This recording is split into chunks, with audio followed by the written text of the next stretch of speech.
Bien, ¿se ve? Bueno, pues os voy a pedir, antes de presentarme, que cojáis papel y boli, que os va a hacer falta, y que, bueno, en el chat seguramente pues, tendréis que intervenir en algún momento. Entonces, os voy a pedir que escribáis ahí en el chat lo que vayáis, las preguntas que os vaya haciendo.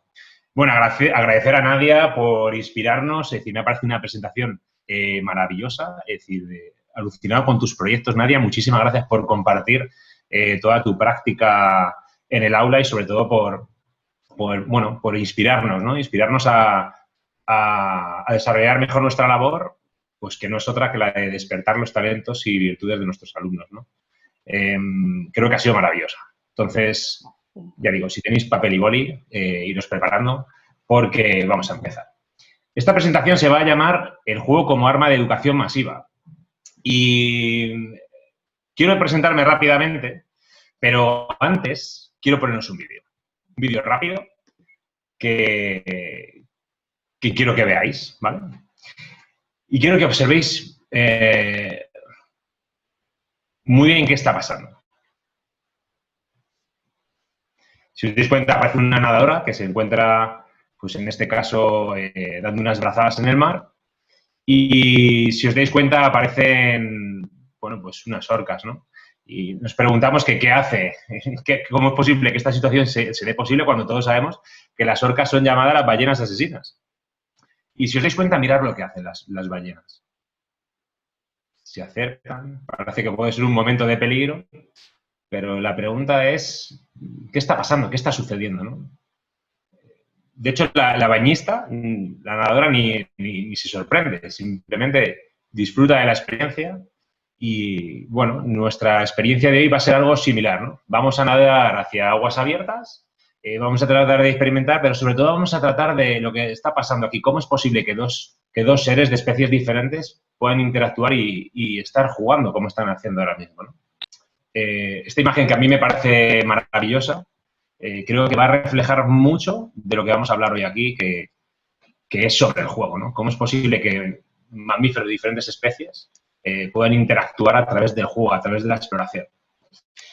Y es por eso que vamos a empezar con una frase, ¿vale? Y os lanzo una frase que necesito que empecemos pues empecemos a jugar. Y el juego es que tenéis que adivinar de quién es esta frase sin buscar en Google. La frase es, se conoce más a una persona en una hora de juego que en un año de conversación. ¿Quién podrá haber dicho eso? No vale buscar en Google. Con vuestro lápiz y vuestro papel, apuntar el nombre de la persona que creéis que habrá dicho esto y más o menos en qué fecha, en qué época, en qué tiempo. Poner un año. Si pensáis que esa persona lo dijo, pues poner el año en el que pudo decirlo o más o menos una época en la que lo dijo. Bueno, pues me presento, soy Javier Espinosa, soy profesor de secundaria y profesor en la universidad y, bueno, voy a daros una charlita rápida sobre qué es esto del mundo del juego y de la gamificación y cómo podemos empezar a utilizarlo para, bueno, pues para despertar la curiosidad hacia el aprendizaje de nuestros alumnos, pero sobre todo para despertar y simular situaciones donde tengan que desarrollar sus talentos. Y creo que es importante que sepamos que durante los próximos 45 minutos, 50 minutos, lo que pretendo es inspiraros, porque yo no voy a hablar de mis proyectos, algunos sí, pero voy a tratar de divulgaros lo que está ocurriendo en el mundo a través del juego y la gamificación. Trabajo en un instituto en el sur de Madrid, ¿vale? En una población, en una localidad donde hay poco ascenso social, que es Fuenlabrada, donde los chavales nacen, viven y mueren en la misma población y la verdad es que ese ascensor social que tiene que ser la educación no está, pues ahora mismo, produciendo frutos, ¿no? Los niños no llegan a mejorar las condiciones de vida de sus padres, sabiendo que es una población del extrarradio de Madrid, de población mayoritariamente obrera. Y dada la situación actual, pues se lo podéis imaginar cómo puede estar. Pues vamos a empezar a jugar. Vamos a jugar a las tres partes de un todo, para contextar, ver un poco el contexto de lo que está pasando actualmente. Este juego es muy sencillo y es una estrategia que podéis utilizar en clase si utilizáis un proyector con una presentación de diapositivas. Vamos a coger una diapositiva general, ¿vale? Y la he dividido en tres partes, que veréis las tres siguientes diapositivas. Y lo que vais a tener que hacer es tratar de hacer deducciones, de ver qué puede ser ese todo. Vamos, imaginar que os venís un día a donde yo vivo, aquí a Madrid, y os llevo al Museo del Prado, una pinacoteca donde tiene cuadros de diferentes épocas. Y os llevo a una sala donde hay un cuadro maravilloso, enorme, que se llama el cuadro de las lanzas. Es un cuadro gigante, pero que solo os voy a enseñar 3 trocitos para que tratéis de adivinar qué cuadro es, ¿vale? Entonces, vamos a empezar a jugar, ¿os parece? Pues vamos a por la primera imagen, ya digo, 3 imágenes. Primero escribimos y luego deducimos. Podéis escribir en el chat si queréis, ¿vale? Esta sería vuestra primera imagen. ¿Qué está pasando? Tenéis que adivinar qué está sucediendo. Entonces, os animo a que veáis. ¿Qué veis? Y escribir. Lo que está haciendo ahora mismo vuestro cerebro, está viendo la imagen, está viendo si ha visto algo similar anteriormente y lo puede identificar por correlación. Veis un niño vestido, blanco y negro, os puede dar alguna pista de lo que está pasando. ¿Sí? Bueno, pues escribir. ¿Qué está haciendo? ¿Qué hace? Bien, perfecto, ¿lo tenéis? Vale, os voy a poner la segunda imagen. Está un poco pixelada. Entonces, ¿qué está pasando? ¿Qué creéis que está haciendo? Es otra parte de la imagen. ¿Qué están haciendo estos 2 niños? ¿Es un niño, una niña? ¿Una persona mayor? Bueno, escribimos a ver qué creéis que están haciendo los 2 y os pongo una tercera imagen. A ver si os da una pista. Está un poco pixelada, pero bueno, os puede llevar a deducir qué está pasando. Ahora tenéis que unir las 3 imágenes y tratar de componerlas a nivel cerebral y tratar de ver qué hacen estos 2 niños y esto que se ve. ¿Qué están haciendo?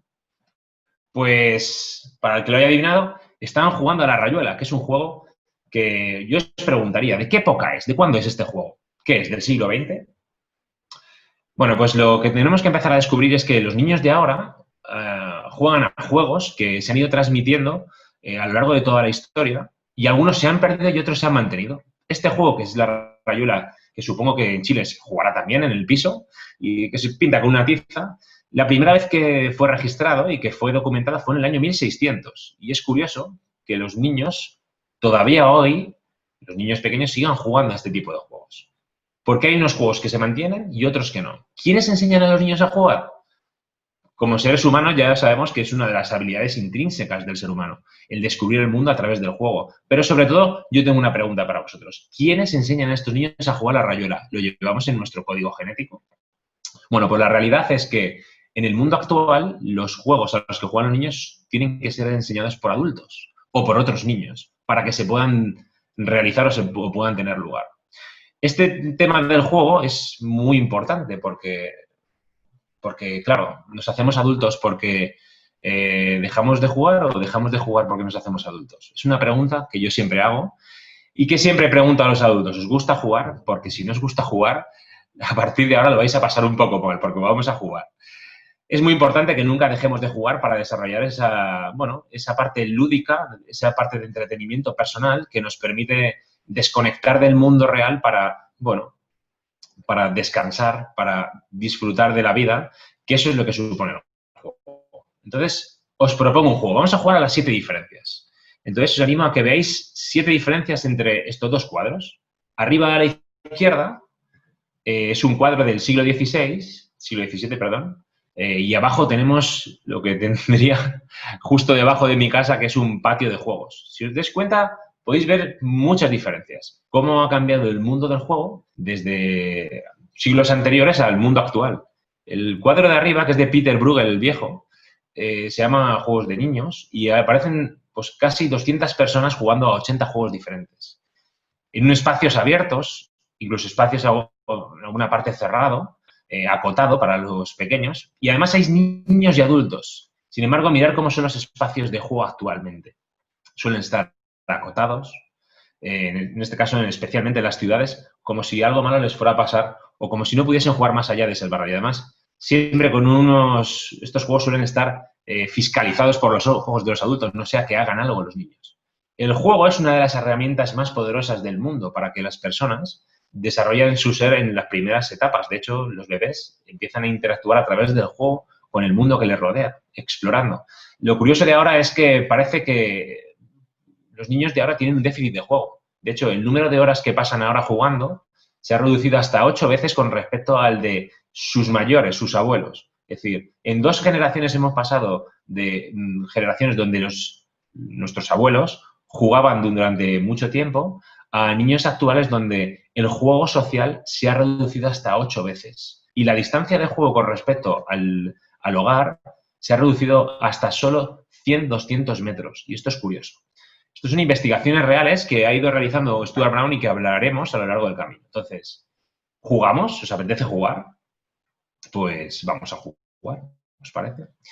Bueno, pues este va a ser mi primer juego con vosotros. Este primer juego consiste en que tenéis que tratar de colocar estas burbujas en lo que sería juego para vosotros, lo que sería gamificación y lo que sería aprendizaje basado en juegos. Os doy un minutito para hacerlo, ¿sí? Pues a por ello, un minuto para hacerlo. Ojo, porque cada burbuja tenéis que tratar de colocarla. Podéis utilizar un papel y un boli y ver en juego qué burbujas van justo debajo. ¿Qué burbujas irían debajo de gamificación y qué burbujas irían debajo de aprendizaje basado en juegos? Lo que yo pretendo con esta actividad con vosotros es tratar de que identifiquéis y distingáis qué es juego, gamificación y aprendizaje basado en juegos, que son 3 conceptos diferentes, pero que parece que maman de lo lúdico, que vienen de lo lúdico los 3 iguales. Entonces, venga, por ello, a probar. Normalmente suelo poner algo de música, pero esta vez no se escucha. Voy a parar un momento y voy a tratar de darle al play, porque he quitado el sonido de la pestaña para que no se oiga. 30 segundos para que tratéis de resolver este reto.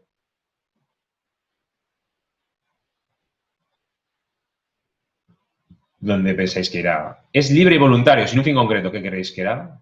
Ojo, porque no os fiéis por el color. Esto es la típica estrategia que utilizamos para que el cerebro diga, ah, mira, pues identificamos las burbujas del mismo color y seguro que van en lo mismo. No vayáis por ese camino. Ya sabéis que el cerebro trata de buscar el camino más corto para hacer las cosas y en este caso no os confundáis, no sigáis por ese camino. Suelo tener esa música puesta, pero esta vez la hemos silenciado. Bueno, ¿lo tenéis? Bien, pues vamos a ver las respuestas, ¿os parece? Bueno, en el juego hay que saber 3 cosas claves. Lo primero es que para que sea juego tiene que ser una actividad que es libre y voluntaria, que el participante sepa que puede elegir libremente si juega o no, que perder o ganar forma parte del juego y que el contexto en el que se juega es implícito en todas las características del juego. Es decir, que el contexto va directamente relacionado con las características que va a tener el juego. Por otro lado, tenemos el aprendizaje basado en juegos, que esto es importante. ¿Esto cuando lo utilizamos? Pues básicamente es cuando llevamos un juego ya diseñado al aula para utilizarlo, siempre con un objetivo didáctico concreto. ¿Quién no ha jugado, por ejemplo, al juego de preguntas y respuestas? Con un fin didáctico, típico trivial, ¿no? O la ruleta de la fortuna, ¿no? Para tratar de resolver un panel a partir de ir diciendo letras, el adivinar un mensaje secreto o al ahorcado, ¿no? Que son típicos juegos, al menos que se juegan aquí en España, pero que creo que serán mundiales, ¿no? El Handman, ¿no? Que hay que tratar de adivinar las letras para adivinar la palabra oculta. Estos juegos suelen tener un fin didáctico concreto. Si utilizamos, por ejemplo, preguntas y respuestas tipo trivial, el objetivo de aprendizaje es responder a las preguntas y un contexto dirigido, es decir, está ya diseñado, lo que hacemos es sustituimos las preguntas y las respuestas por los contenidos que trabajamos. Si utilizamos juegos en el aula, sería aprendizaje basado en juegos.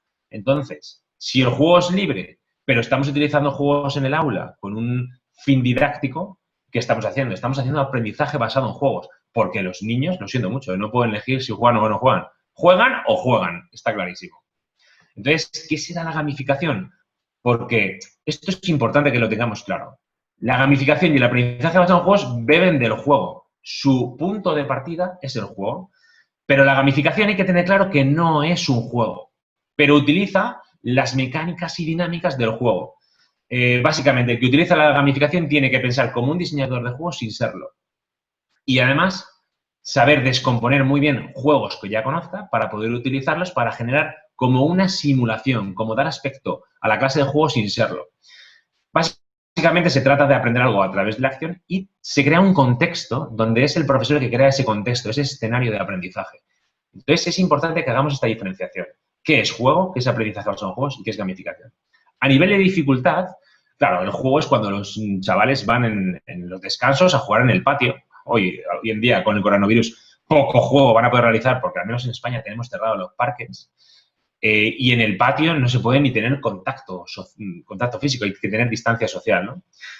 Si hacemos aprendizaje basado en juegos, es algo más sencillo, ¿no? Es decir, podemos utilizar un juego ya creado, modificarlo para utilizarlo en el aula. Pero si queremos utilizar gamificación, es un proceso súper complejo, que requiere de un proceso de diseño mucho más allá de lo que supone utilizar un juego en el aula. Supone el crear como si fuera nuestro propio juego en clase y que tenga una duración no puntual como un juego, sino una duración más larga. Entonces, claro, si tenemos claros estos tres conceptos, ¿qué es jugar? Yo voy desde la base. Pues jugar supone estos 4 elementos básicos. Un juego supone motivación. El que juega, es decir, tiene que querer jugar. Esto es como aprender. Tú no le puedes decir a una persona, aprende. No le puedes obligar. A jugar no se lo puede obligar a la gente a jugar, sino que tiene que ser decidido de forma libre y voluntaria. Tiene que tener unas reglas, tiene que suponer un reto, porque si el juego no tiene reto, no motiva y no es divertido. Si es muy sencillo, pues directamente el juego resultará aburrido y querremos dejar de jugar pronto. Y tiene que tener un feedback constante. Todos los juegos, desde el pilla-pilla, tienen un feedback constante de qué vas haciendo y tu cerebro va tomando decisiones según ese feedback. Va tomando decisiones y cambiando la estrategia que va a realizar. Si ya tenemos claro que es el juego, que tiene que ser voluntario, que tiene que tener unas reglas que nos regulan nuestro comportamiento, que tiene que tener unos retos, que tiene que tener un feedback constante y además que tiene que tener un proceso de motivación intrínseco, es decir, que te apetezca jugar, ¿qué nos proporciona el juego? Solo el hecho de jugar. Pues a mí me encanta el juego porque desarrolla desde las habilidades emocionales, las habilidades cognitivas y las habilidades sociales. Estoy hablando del juego, no del videojuego. El videojuego también desarrolla otras habilidades, pero ojo, las emocionales, la de interacción con el otro, con el compañero, nos la deja un poco aparcadas y es un desarrollo de habilidades personales individuales donde nos genera el juego, pues eso, la autoconfianza, nos enseña las reglas del juego social. Básicamente, cómo vamos a vivir en sociedad. Nos permite desarrollar habilidades cognitivas y habilidades sociales sobre todo. A mí me encantan los juegos de tablero, los juegos de mesa, porque nos permiten interactuar en un entorno seguro, desarrollando habilidades de tipo cognitivo, como utilizando el lenguaje, la memoria, el razonamiento lógico, en la toma de decisiones y sobre todo las funciones ejecutivas. Porque si hay algo que desarrolla el juego son una serie de funciones que se encuentran en nuestro prefrontal, en esta parte de aquí, y que son lo que nos va a hacer tener éxito o no en el futuro. Básicamente, la escuela nos tiene que ayudar a desarrollar estas funciones. Tener la capacidad de planificar y organizar, de perseverar, de tener procesos de control emocional, de automotivación, de prestar atención, de concentrarnos o de inhibir impulsos o de trabajar la memoria de trabajo. Básicamente, casi todo lo que hacemos en la escuela tratamos de que como adultos tengamos desarrolladas estas funciones ejecutivas y que el juego nos permite trabajarlas solo por el hecho de utilizar el aprendizaje basado en juegos o la gamificación. Además, tenemos que conocer un concepto súper importante que desarrolla el juego, que se llama el círculo mágico. ¿Qué pasa cuando nos ponemos a jugar? Y que empezó a hablar de él Johan Huizinga. Básicamente, cuando empezamos a jugar se genera un círculo mágico de confianza entre las personas que juegan. Y es un espacio donde los participantes fijan unas reglas. Donde tú te encuentras seguro de actuar y desconectas del mundo. No sé si os ha pasado alguna vez que os ponéis a jugar a algo y se os pasa el tiempo volado, sin daros cuenta, y además os sentéis seguros de tomar decisiones y que no pasa nada pues si te equivocas, porque tiene una repercusión como en el mundo real. Además, no nos sentimos ni juzgados y somos libres de actuar y nos sentimos seguros de tomar decisiones. Este círculo mágico del que habla Johan Huizinga en su libro Homo Ludens, que os recomiendo leer, se rompe cuando hay alguna persona, que seguramente siempre conoceréis a uno que ha roto las reglas a propósito para salir beneficiado, donde se rompe esa confianza y donde se tiene que volver a recuperar. Este círculo mágico genera un momento de conexión con las personas con las que compartimos espacio y juego y que todo lo que sucede dentro del juego se queda dentro del juego, no se lleva más allá. Esto es lo que proporciona el juego, pero ¿qué pasa cuando privamos a una persona de juego? Como está sucediendo ahora con los niños y niñas con esta pandemia. Pues mira, os voy a poner un nombre y un lugar y os voy a contar una historia. La situación ocurre en los años 60 en la Universidad de Texas. Este señor, Charles Whitman, se levanta una mañana, decide ir a la universidad a estudiar y decide subirse a la parte superior de la torre de la Universidad en Austin, Texas, con un fusil de asalto y decide empezar a disparar a la gente que había en la calle.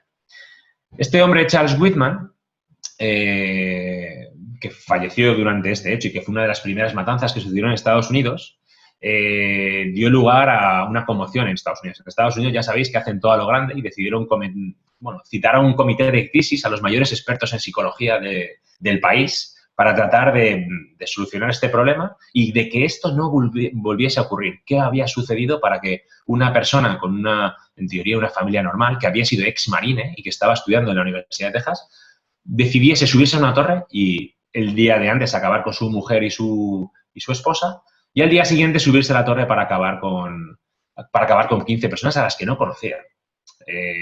Estos expertos decidieron investigar y decidieron, entre esos investigadores, Stuart Brown, al que llamaron para acudir a este comité de expertos, empezaron a estudiar a personas que estaban en la cárcel, y Stuart Brown estudió hasta 26 personas que habían cometido hechos, entre comillas, similares, ¿no? No de la magnitud de Charles Whitman, ¿no? De este caso. Claro, Estados Unidos quería que esto no volviese a suceder. Curioso, porque esto ha seguido sucediendo. Y vieron a ver qué factores habían afectado en el proceso para que Charles Whitman, que había desarrollado un tumor cerebral, antes de que hubiese tomado estas decisiones y que no le permitiesen sus funciones ejecutivas, su prefrontal, el director de orquesta que todos tenemos, tomar decisiones adecuadas para no subirse aquí e inhibirse, realizar esta fechoría, ¿no? Este acto vandálico, ¿no? Y descubrieron, entre él y todas estas personas que habían investigado, Stuart Brown decidió llevar este estudio al factor del juego y vio que todas las personas que había investigado, aparte de Charles, habían sufrido una privación del juego en su edad más temprana, es decir, no habían jugado el mismo tiempo que el resto de sus congéneres. De hecho, tenían una privación de juego muy grande. Entonces, ¿qué está sucediendo con los niños y niñas que han sufrido esa privación? Los 26 casos que estudió Charles Whitman también tenían este elemento en común, sin haber tenido un tumor cerebral. Habían tenido en su más tierna infancia una privación del juego, no habían podido aprender las normas sociales. La empatía se aprende a través del juego y se desarrolla en la escuela, ¿no? Entonces, una vez que ya sabemos qué pasa pues con esta privación de juego, tenemos que tener claro qué vamos a hacer dependiendo de nuestro objetivo. Si nuestro objetivo es divertir, os animo a que juguemos de forma libre en el aula, que permitamos momentos y espacios de juego donde los alumnos jueguen a lo que quieran y ellos decidan. Una de las cosas curiosas es que cuando tú preguntas a los niños ahora a qué jugamos, tienen un bajo conocimiento sobre los posibles juegos a los que jugar. Y esa parte del juego creativo libre que desarrollamos cuando somos bebés, la vamos perdiendo debido a que fiscalizamos el juego. Fiscalizamos el juego es que les decimos a los niños a lo que tienen que jugar en cada momento y no les permitimos espacios y tiempos para que desarrollen la imaginación y la creatividad para desarrollar el juego. Si lo que queremos, nuestro objetivo es simular una situación real en un entorno seguro, generamos un simulador, como un simulador de vuelo, en este caso, pues un simulador dentro del aula, donde el alumno puede decidir en ese entorno seguro tomar decisiones, ¿sí? Y donde si actúa no ocurre nada. Lo que sí es importante, este simulador puede ser lúdico o no lúdico, puede generar una situación real sin que tenga una parte de juego. Si lo que queremos es que aprendan mientras juegan un juego, ya lo hemos visto anteriormente, haríamos ABJ, aprendizaje basado en juegos. Pero si lo que queremos es usar elementos del juego para motivar, utilizamos gamificación.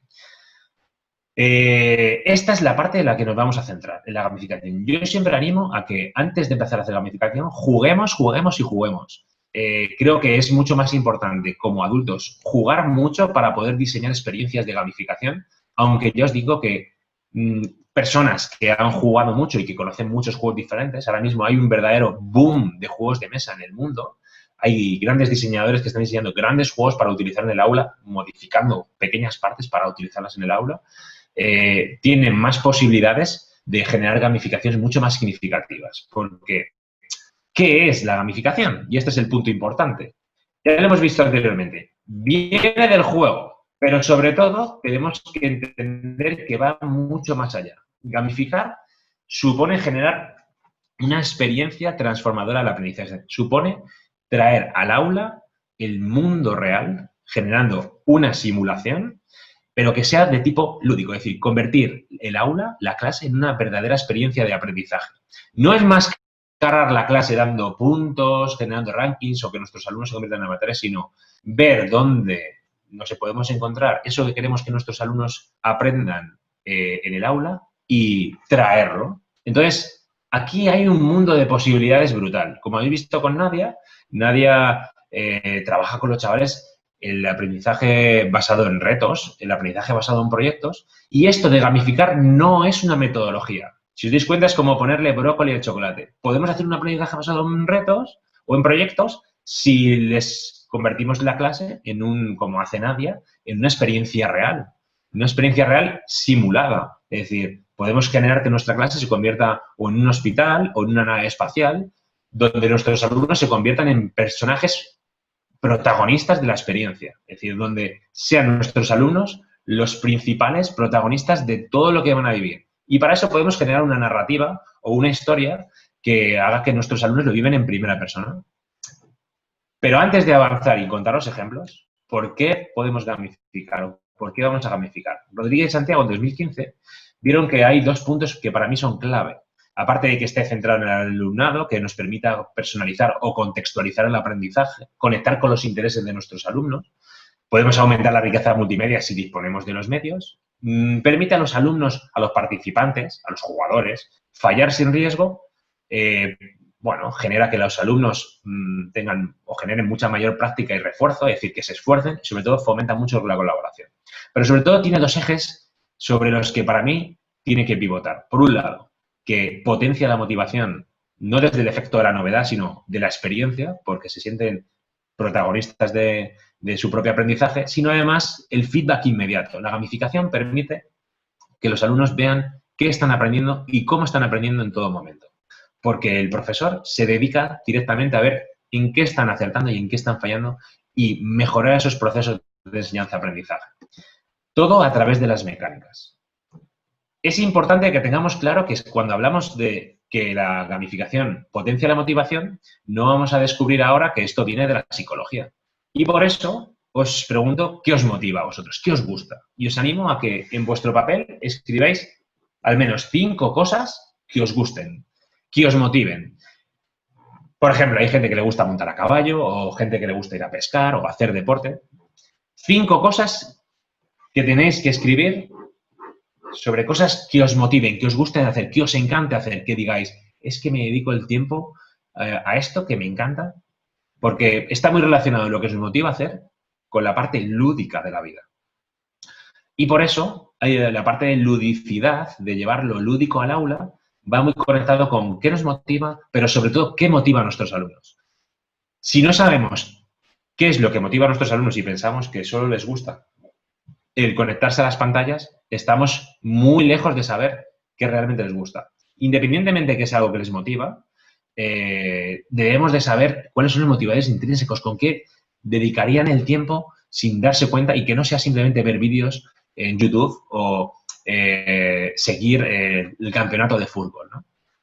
Porque además a cada niño le gustan unas cosas diferentes, a cada niña le gustan unas cosas diferentes y tenemos que valorarlo todo para poder llevarlo al aula, para poder utilizarlo a nuestro favor. Una de las partes iniciales de la gamificación supone conocer muy bien los motivadores intrínsecos de nuestros chavales y chavalas en el aula. Porque teniendo 30 cerebros en el aula, son 30 cerebros con 30 motivaciones diferentes. Entonces, tenemos que tener claro que la gamificación, al diseñar un proceso de este tipo, tenemos que tener en cuenta la motivación intrínseca y la motivación extrínseca.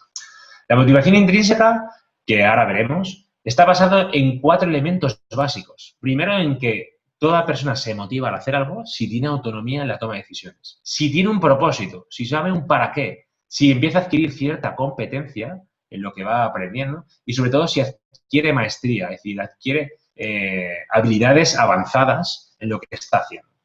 Pero, por otro lado, tenemos que balancearlo con la motivación extrínseca. Yo siempre digo que una gamificación tiene éxito cuando conseguimos que la motivación extrínseca, es decir, que lo que ofrecemos a nuestros alumnos para que hagan las cosas, lo transforman en la motivación intrínseca. Básicamente lo que nos decía Vygotsky de la zona de desarrollo proximal.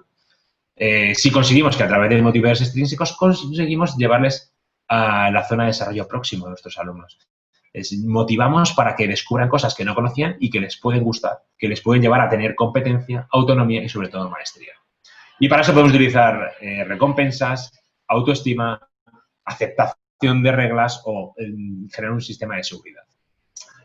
Este modelo RAMP es lo que yo siempre hago de las 4 preguntas en una gamificación.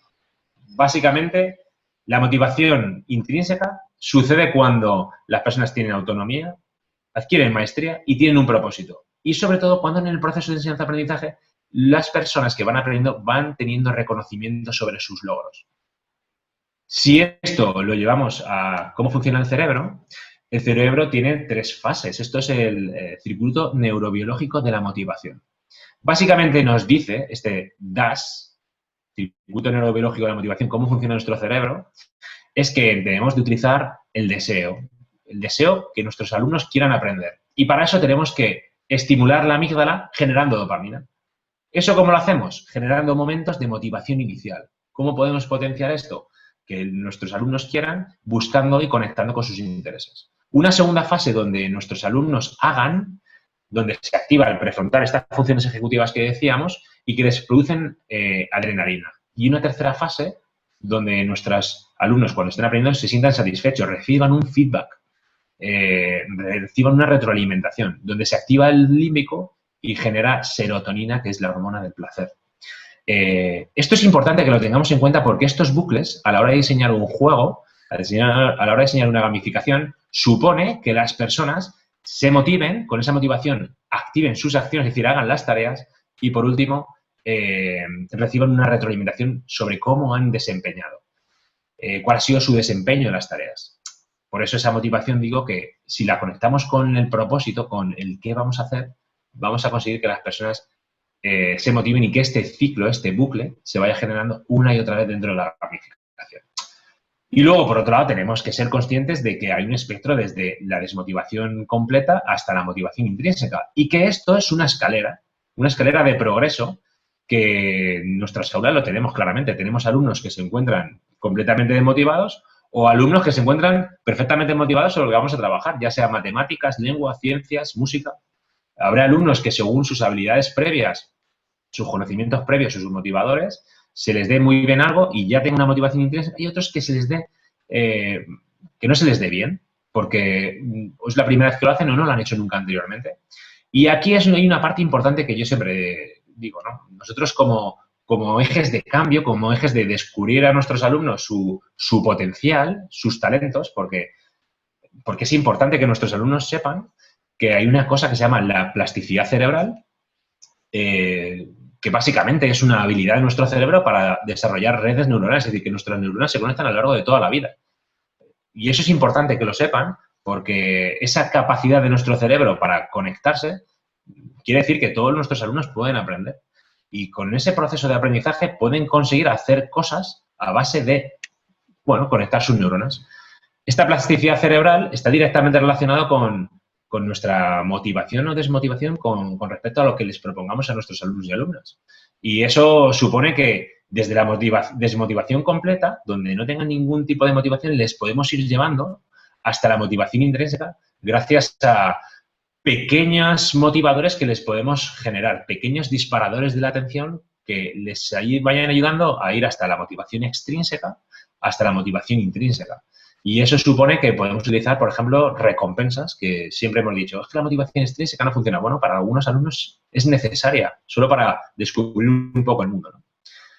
Este tema de las recompensas, de la motivación extrínseca, seguramente diréis, vale, esto es muy interesante, pero ¿cómo podemos saber cuándo tenemos que dar recompensas? Si tienen que ser recompensas fijas, tenemos que llegar a clase, hoy vais a recibir esta recompensa, o se pueden recibir recompensas aleatorias. Y esto es importante que analicemos, por ejemplo, en el juego del Monopoly, ¿dónde nos podemos encontrar unas recompensas fijas y aleatorias? Vamos a analizarlo. Supongo que todos conoceréis el juego del Monopoly. ¿En qué sitio se pueden recuperar o conseguir recompensas fijas? Pues siempre cuando pasamos por la casilla de salida, ¿no? En la casilla de salida que pasamos hay que cobrar 200. Y las aleatorias, pues las aleatorias las conseguimos en ciertos momentos cuando, por suerte, caemos en las casillas de suerte o sorpresa, ¿no? En clase es igual, podemos proporcionar recompensas fijas para que nuestros alumnos hagan ciertas acciones, pero también podemos proporcionar momentos donde se produzcan recompensas aleatorias. Esto es importante porque Skinner, que es, bueno, para mí una de las personas que nos ha explicado directamente el tema de utilizar las recompensas para hacer un conductismo radical, que vamos, el utilizar refuerzos externos para manipular el comportamiento, que conoceréis, es decir, yo te doy una recompensa, te cambio el comportamiento a base de dártela, nos decía básicamente que las estrategias de aula y las mecánicas de los juegos podemos dar recompensas fijas, pero las más eficaces son las recompensas aleatorias. Las más eficaces en el aprendizaje, cuando recibimos recompensas al hacer acciones que no esperamos. Las recompensas fijas están bien, es decir, cuando damos algo o los alumnos saben desde el principio de la clase, si hacéis esto, vais a conseguir esto. Funcionan muy bien, pero lo que funciona maravillosamente bien es cuando les decimos, no les decimos lo que va a ocurrir y de repente recibir una recompensa en clase por entregar un trabajo a tiempo o por realizar una tarea adecuadamente o por compartir información con el compañero, ¿no? Defi, otro de los investigadores que estudió sobre la investigación extrínseca, nos decía claramente que era muy adecuado utilizar recompensas con aquellas tareas que a los alumnos resultan aburridas y repetitivas. Es decir, que utilizar recompensas con este tipo de tareas es muy interesante para que los alumnos hagan tareas que no les apetecen hacer, porque a nuestros alumnos va a haber cosas, ya sabéis, que no les va a gustar hacer.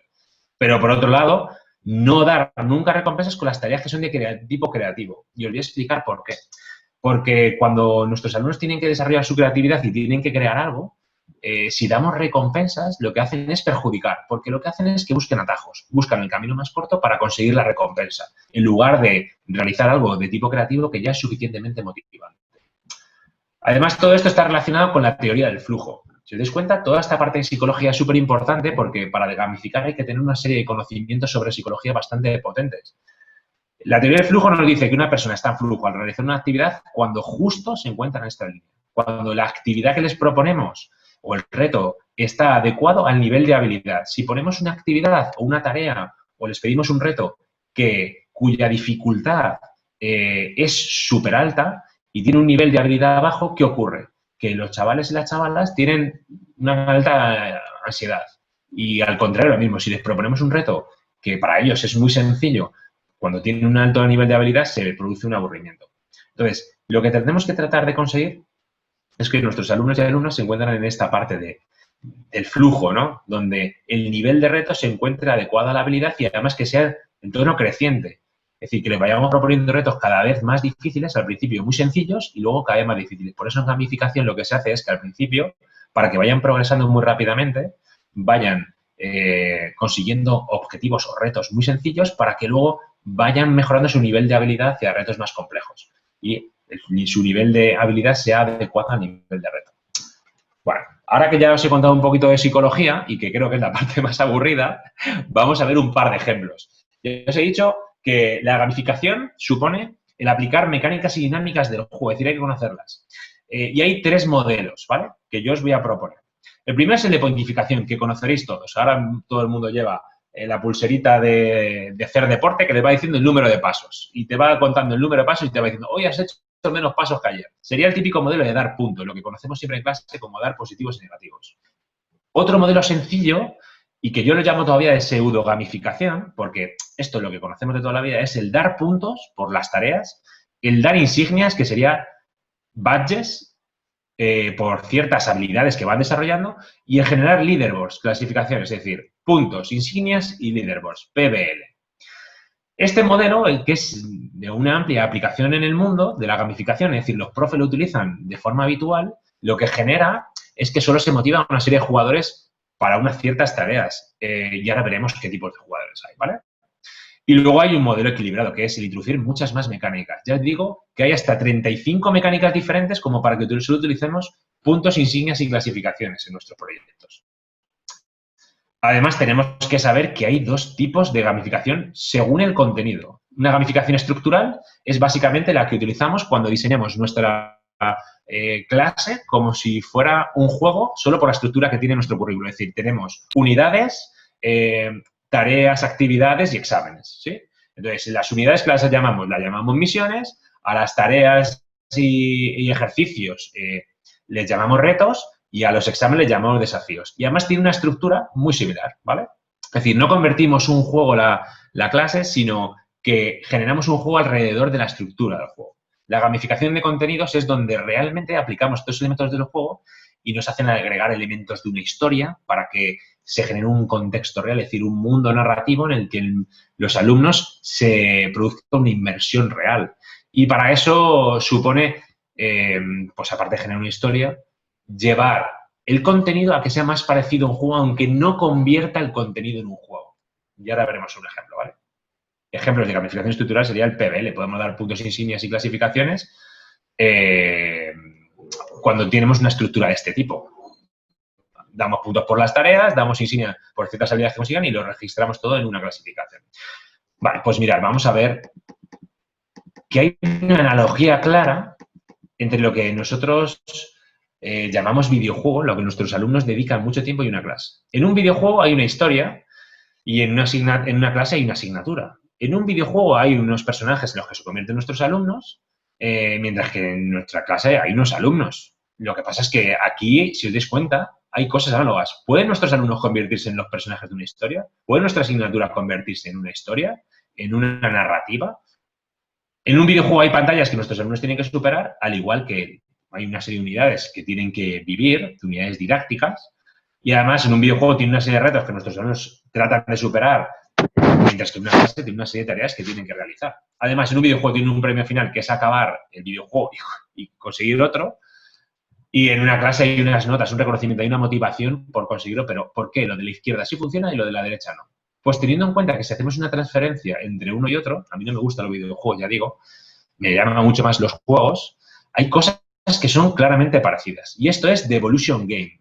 Esto es una experiencia de gamificación real, súper sencilla, de primero de la ESO, de biología, y que está basada en un vídeo de Paul Anderson, una charla TED Talk que yo vi hace ya casi 8 o 9 años, yo diría casi 10, donde Paul Anderson dice: hola, me llamo Paul Anderson y mi clase es un videojuego. Podéis buscar la charla TED Talk, porque esto es un Don't Imitate, Fusilate. Me fusilé su experiencia, que se llama Biohazard 6, vi lo que hacía y me cogí hasta las mismas imágenes, con una narrativa muy escasa. Los alumnos tenían que progresar desde la sopa primigenia hasta el gorila de montaña.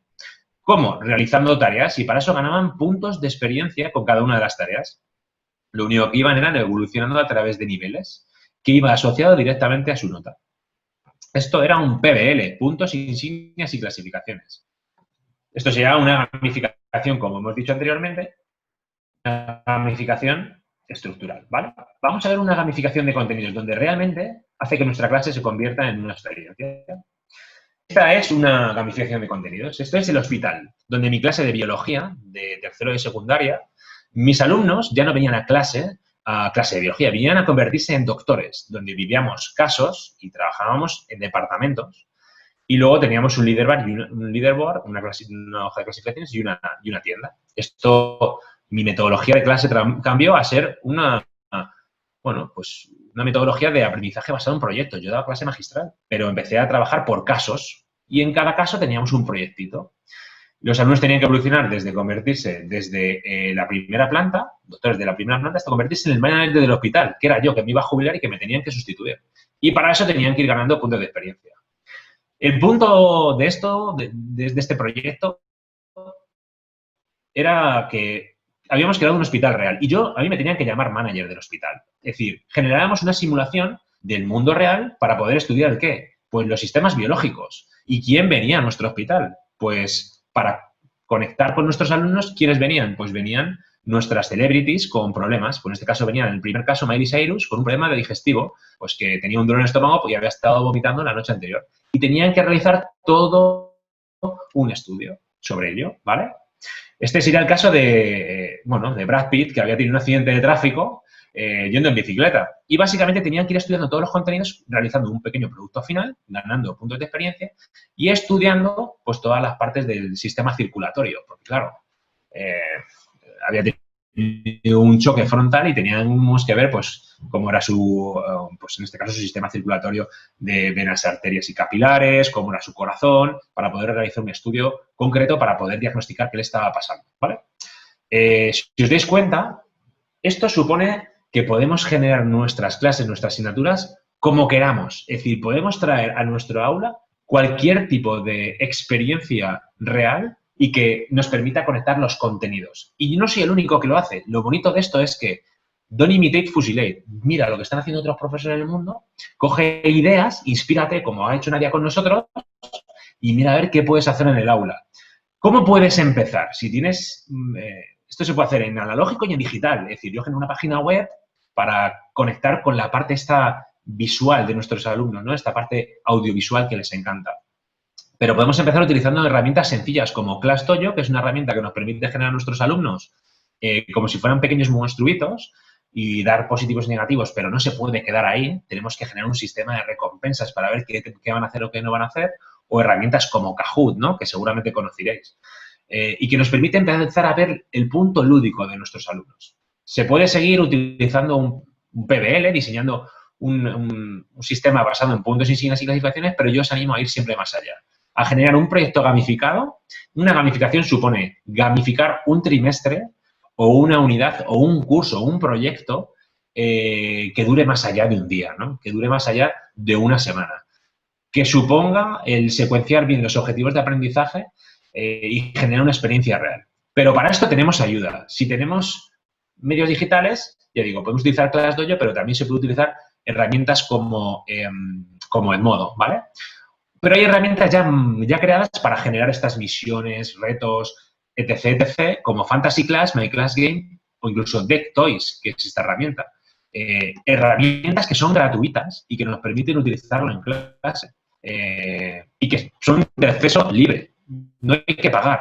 Estas dos son creadas por profes españoles y que se pueden utilizar. Si queremos complicarnos un poco más la vida y empezar a utilizar herramientas creadas con muchas más mecánicas, podemos utilizar Classcraft, donde nuestros alumnos se convierten en magos o hechiceros, en guerreros o en sanadores, y en equipos van consiguiendo hechizos con un evento diario que sucede al principio de la clase y que nos permite manejar a través de esta herramienta. Deck Toys, que es esta herramienta, nos permite, que está gamificada también, generar itinerarios de aprendizaje para nuestros alumnos y que también mete ciertas mecánicas o ciertos juegos dentro de la experiencia, ¿no? Bueno, básicamente me voy a ir a lo que acabamos de hablar de PBL, ¿no? Podemos generar tareas donde nuestros alumnos ganen puntos. Esto es una experiencia una carta de recompensa, que son de las típicas cartas de Magic, donde, si os dais cuenta, ha sido modificada. Hay generadores de cartas online que nos permite generar, pues este es el organizador del día, asignar roles a los alumnos y que puedan ganar puntos en clase. Imaginar 25 alumnos, cada uno con su rol dentro de clase, y que puedan ir rotando y que puedan ir ganando puntos. Y en este caso, que tengan monedas o doblones con los que comprar recompensas, que puedan comprar derechos, como por ejemplo, elegir un compañero en clase o elegir qué tarea hacer. El ganar insignias a través del reconocimiento de ciertas habilidades o ciertas acciones que se realicen varias veces y luego establecer clasificación. Para mí, ya sabéis, gamificar supone una experiencia con estos tres elementos. Y esta es una pirámide que generó Junique, y que Huerva, que en un curso que tiene en Coursera de gamificación, empezó a utilizar para tener claro que la gamificación se basa en una pirámide con una base donde hay una serie de componentes, donde son avatares, niveles, rankings, puntos que podemos utilizar, donde activan una serie de mecánicas, es decir, establecer retos, competición, cooperación, feedback, recompensas, y luego que hay unas dinámicas concretas dentro del juego que nos permiten establecer limitaciones, reglas, que nos permiten activar las emociones, que nos permiten generar narraciones, que nuestros alumnos progresen en su proceso de enseñanza-aprendizaje o que nos permitan establecer relaciones diferentes entre el profe-alumno y entre los propios alumnos. Es decir, yo me convertí en manager del hospital, pero lo interesante es que entre ellos se trataban como doctores y eso es súper potente. Además, en la gamificación tiene que tener claro dos cosas. Primero, que los alumnos tienen que ir progresando, como en todo juego, y que tiene que haber una serie de bucles de compromiso. Esto de que, pues cuando presentamos un reto hay un momento de motivación inicial, que se les presente qué acciones tienen que realizar y darles un feedback. Y este bucle se tiene que repetir de forma indefinida. ¿Sí? Bueno, vamos ya a ver cómo se diseña una gamificación, ¿vale? Sé que vamos un poco rápido y que esto va a explotar la cabeza, pero lo que yo os intento es inspirar para que descubráis todo lo que puede ocurrir, ¿vale? Para gamificar hay este proceso. Hay que hacer un muy buen análisis, establecer un buen análisis de vuestra clase, determinar un objetivo concreto de por qué vamos a gamificar, por qué utilizar la gamificación como una estrategia y diseñar todo el sistema para tratar de conseguir ese objetivo. A través de indicadores. Indicadores que nos muestren qué está pasando, si la gamificación está teniendo éxito. Una de las cosas que yo veo muchas veces cuando formo a profes es que diseñan gamificaciones sin tener claro estos indicadores y cuando termina la gamificación sí me dicen, joder, mis alumnos han estado súper motivados. Digo, ¿pero motivados para qué? El para qué es súper importante. ¿Para qué? ¿Qué querías conseguir con la gamificación? No, pues es que han hecho más tareas que nunca, han trabajado muchísimo en clase, han colaborado muchísimo. Digo, ya, pero todo tu sistema lo tienes que diseñar con un para qué. Establecer indicadores que te muestren que ese objetivo lo estás consiguiendo. Una vez que ya tienes determinado, gracias a ese análisis y a ese objetivo, vas a diseñar una narrativa con una estética concreta. Después diseñarás las dinámicas y, por último, las mecánicas.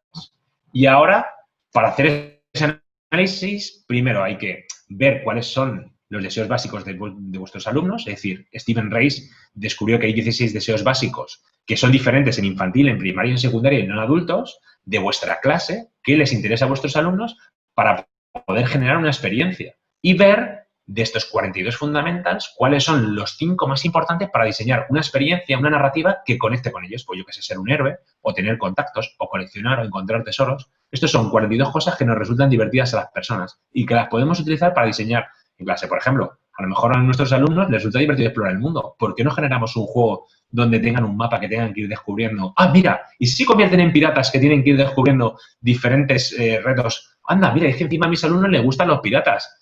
Anda, y puedo conectarlo directamente con el mundo de los piratas como Jack Sparrow, Piratas del Caribe, o mucho más allá, pues con juegos que yo estoy utilizando ahora. Bueno, importante es que en ese análisis identifiquemos 4 tipos de jugadores. Hemos visto que si damos puntos insignias, solo hacemos un flaco favor a jugadores sociales, es decir, jugadores que solo les gusta ganar puntos si colaboran con otros, o a exploradores que les gusta hacer tareas de tipo individual, pero, claro, a los triunfadores que les gusta ganar insignias y a los killers que les gusta ganar puntos y competir contra otros, esto, claro, se enfocan solo en estos tipos de jugadores. Si damos puntos insignias y clasificaciones. Claro, las clasificaciones a los killers les encanta competir, aplastar a los demás. El típico jugador killer que disfruta ganando a los demás, siendo el primero. Claro, esto es muy concreto si os dais cuenta que solo utilizamos el PBL. ¿Qué hacemos con el resto de los jugadores? Pues tenemos un problema. Richard Bartel, que diseñó esta clasificación de 4 tipos de jugadores, nos concreta de que las gamificaciones, o en este caso, todos los proyectos que diseñemos tienen que estar basados en motivar a los 4 tipos de jugador. Por un lado, los jugadores se motivan con objetivos a corto plazo o a largo plazo. A largo plazo es los killers les encantaría ganar al final. A corto plazo, los achievers les encanta conseguir cosas pronto, es decir, la misma clase. Y luego, por dinámicas que sean de tipo individual y tipo grupal. Individual para que motive a los exploradores, a los que les encanta explorar, y grupales que motiven a los socializadores, a los sociables, a los que les encanta interactuar con otros. Emilio Kim estudió verbos que van relacionados con los tipos de jugadores y los asoció a los posibles tipos de tareas o diseño creativo de la experiencia que podemos generar. Si os dais cuenta, esto nos lleva a determinar el objetivo. Y estos son ejemplos de gamificaciones reales. Esta, por ejemplo, es Matemon Go. ¿Os suena Pokémon Go? Pues imaginar si diseñamos todos nuestros objetivos de hacer ejercicios de matemáticas relacionados con conseguir, en este caso, animales o seres que consigamos, pero solo haciendo ejercicios de matemáticas. Estos son ejercicios voluntarios que los alumnos hacían en el patio del colegio, es decir, que los tenían que buscar, encontrar y resolver y entregar. Fijaros el número de problemas cazados y problemas resueltos en el recreo, en su tiempo libre, de matemáticas. Eso que siempre decimos de juegos que a los alumnos les cuesta un montón resolver problemas. Estos son voluntarios. O, por ejemplo, imaginar que en secundaria generamos una experiencia llamada Star Match en lugar de Star Wars, donde los alumnos tienen que ayudar a Yoda a luchar contra el Imperio. O imaginar si podemos conseguir con los chavales que tienen dificultades del aprendizaje una agencia de rescate de monstruos. Esto es de primaria. Es decir, que los PTs también pueden diseñar experiencias donde luego las tareas estén relacionadas con ayudar a monstruos. Es súper importante diseñar estos indicadores. Y siempre digo que puede ser analógico versus digital. Esto es un ejemplo de mazmorreo, de animación a la lectura objetivo, donde los alumnos de forma autónoma tenían que ir explorando diferentes partes del mapa, donde encontraban libros que tenían que leer y para eso tenían que resolver enigmas en diferentes partes del mapa. No hace falta tecnología para gamificar. O, ¿por qué no podemos generar un paisaje de aprendizaje si tenemos tecnología? Esto se llama serendipia y es un proyecto por mi padre, por Roberto Cuartero. Como vais a tener la presentación, luego podréis ver que está vinculado a todos los profesores que han diseñado. Y mirad, estos son las matemáticas, pero con una experiencia diferente, donde los alumnos tienen que resolver problemas matemáticos directamente relacionados dentro de una experiencia inmersiva. Claro, esto lo podemos poner en clase y que los alumnos vayan trabajándolo. La segunda fase sería la narrativa y la estética.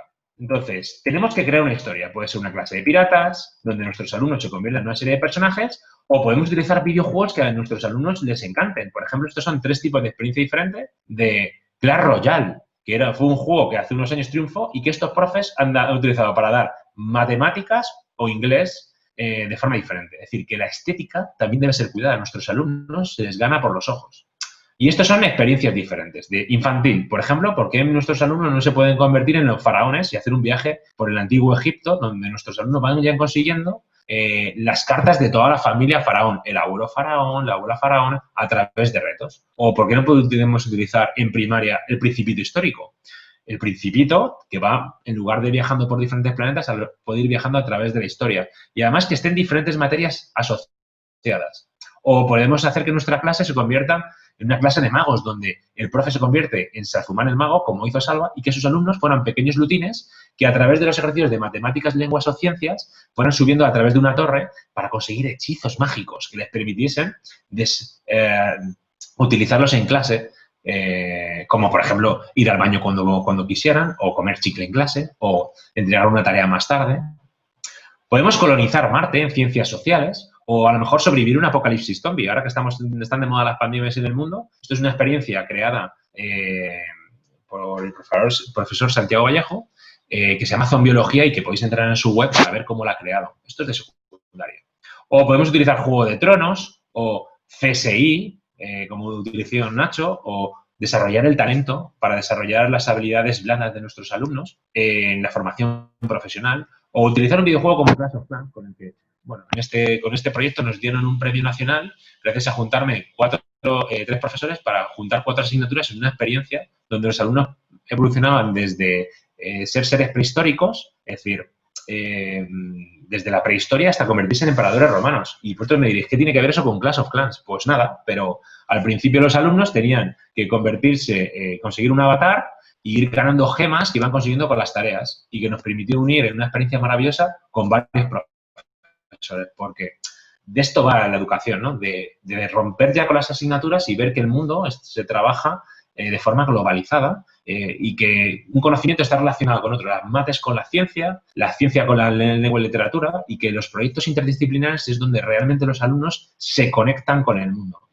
Un año después, Jayun y Carlos, con los que compartí aquella experiencia, generaron Space Explorers para primero de secundaria y juntaron 8 asignaturas en una experiencia donde los alumnos se convertían en exploradores del espacio.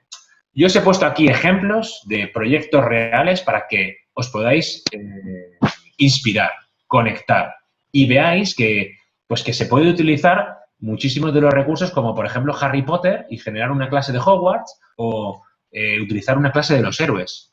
Que ahora, gracias a que hay un hype o hay muchísima fama ahora mismo de los superhéroes, podemos utilizarla a nuestro favor para que nuestros alumnos aprendan y se conviertan en esos superhéroes. Todo esto viene a través de una asociación, una comunidad de profesores que se llama Gamifica tu Aula y que han decidido unirse a compartir todos los recursos que utilizan en el aula. Voy un poco 5 minutos, ¿no? Y le preguntas, ¿os parece? Cuento 3 cosas más, ¿vale? Para que terminemos claramente con la parte de dinámicas y mecánicas, ¿vale?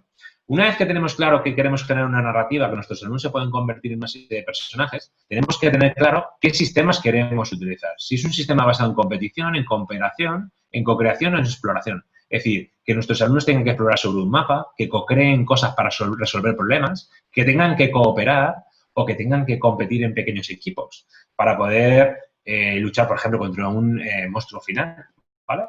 Podemos utilizar elementos del juego para traerlos, de los videojuegos, para traerlos a nuestra clase y darles un aspecto de juego a nuestras clases.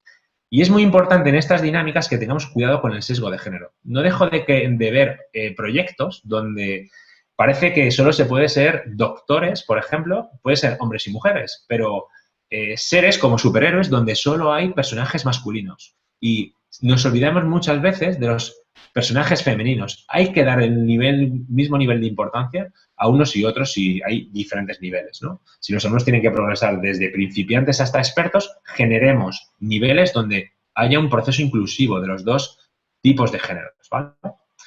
Por otro lado, y por último, lo último que se deciden son las mecánicas, si vamos a dar puntos, insignias, clasificaciones, pero ya os digo que esto de dar puntos, insignias y clasificaciones, para mí es un conductismo a corto plazo y que motiva, genera un efecto novedad inicial, pero que genera un hype inicial por la novedad, por el ganar puntos, por para que parezca un videojuego la clase, pues la realidad es que a las pocas semanas la gente se desinfla, es decir, los alumnos se desinflan.